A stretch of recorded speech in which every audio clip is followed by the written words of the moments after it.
Hey everybody, this is Gabby from My Thesis Coach, and today I am talking about introductions. Now, your introduction of your thesis is so important because this is the first opportunity you have to make a good impression on your reader. And as a thesis writer, you definitely want to do that. So I always get asked, what goes in an introduction of a thesis? And the answer is it helps to think of your introduction as like the helicopter view hovering over your thesis. The introduction is where you tell your reader, here, this, look down at what I have done. Here is what you will see. Right? Your introduction is a place to give a sense of what is the general area of study. What have you covered? What haven't you covered? What is the problem that your study is addressing? And what can they expect to find once they dive into the rest of your study? So, the introduction is a really important part because it sets the tone for what's to come. And of course, it is your first chance to make a good impression on your reader. So, I think an introduction that is organized, that is clear and structured is super important. And to that end, I want to share with you a few of the subheadings that you might want to include in your introduction. So, let me make them a bit bigger. So, know that different institutions will have different institutions may have different requirements about what the subheading for an introduction is.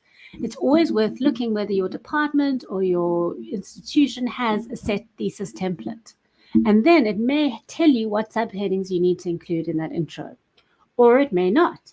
In which case, you may find some combination of these subheadings helpful. Remember, you don't have to use them all if your institution hasn't told you you have to. Think to yourself, what will a reader who is entering this thesis need to know in order for it to make the most potential sense for them? And that's how you'll choose which of these headings you might want to use. So you might have overview of the study, where you give a general sense about what the study is going to be dealing with. You might have background to the study, where you give some brief contextual background so it all makes sense to them. Context will be going in a little bit more deeply into the context in which your research is located. Research problem is really important because if everything was fine and perfect, then it wouldn't be something interesting to research because all its problems have been solved. So the research problem is where you explain what is the problem that you are planning to tackle with this research. It might be an empirical problem, so something you can see, something you can touch. It could be a theoretical problem, so people haven't figured out how to understand this thing yet. Or, it could be that something is just completely under researched, so we don't understand it. And you thinking to yourself, what is the problem with that? Why should I understand it better? So that is the research problem. You'll know by now that I'm absolutely crazy about research questions, and I think that they are the pivotal, most important part of a thesis. You will articulate them here in your introduction. And then aligned to that, something that people sometimes get a bit confused about is the research objectives. So your research questions is, what is the thesis trying to find out? Your research objectives or the objectives of the study are, what do I need to do in order to answer those questions? So those will normally start with a verb. So it could be determine the blah, blah, blah, blah, blah. Assess the something, something, something. Calculate the something, something, something. Generate understanding around the concept of something. Those will always start with verbs, and those are the things of like, what are the things you need to do in order to answer those questions? It's not the same as methodology. Methodology is how are you going to do those things, but it's what are those things you need to do. It's kind of in between the research questions and the methodology where you go into more detail about that. I love an introduction with a scope and limitation section. This is where you have a chance to tell the reader what you are going to include in the study. So what is the scope? And then any limitations that might exist.